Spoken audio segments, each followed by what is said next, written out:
Hello കൂട്ടുകാരെ, നമസ്കാരം. ജയകുമാറാ. ഞാനേ നമ്മുടെ കൊക്കാത്തോടെന്ന് പറഞ്ഞ സ്ഥലത്തൊന്ന് പോയായിരുന്നു. അന്നേരം കണ്ട ഒരു കാഴ്ച നിങ്ങളൊന്ന് കാണണം കേട്ടോ. ഒരു മാവ് പൂത്ത് വയ്ക്കുന്നതാണ്. അപാരം തന്നെ കേട്ടോ. ഒരില പോലും കാണാത്ത രീതിയിൽ മാവ് പൂത്ത് വയ്ക്കുന്നതെന്ന് പറയുമ്പോൾ ഒന്ന് ആലോചിച്ച് നോക്കി. ഒരു വളവോ ഒരു മരുന്നോ അടിക്കാതെ ഇതുപോലെ കായ്ക്കണമെന്നുണ്ടെങ്കിൽ ആ മാവിൻ്റെ കായ് വെന്തോന്ന് ആലോചിച്ച് നോക്കി കൂട്ടുകാരെ.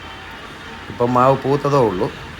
ഇതേ മാങ്ങ ആയി കഴിയുമ്പോൾ ഞാൻ വീണ്ടും പോകും ഇതിൻ്റെ വീഡിയോ എടുക്കാൻ വേണ്ടി. കാരണം വെച്ചാൽ ഇതിങ്ങനെ പൂത്ത് നിന്ന് കഴിഞ്ഞാൽ ഒന്ന് ആലോചിച്ച് നോക്കിക്കേ.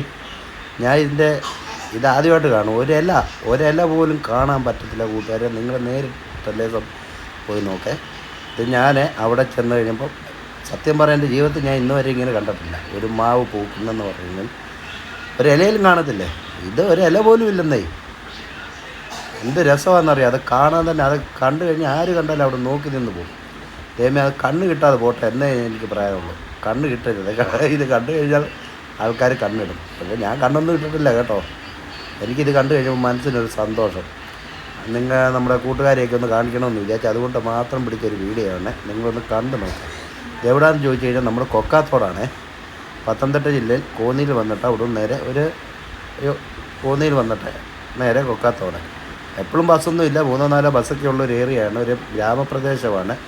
പരത്താൽ ചുറ്റപ്പെട്ട് കിടക്കുന്ന ഒരു പ്രദേശമാണ് കേട്ടോ കൂട്ടുകാരെ.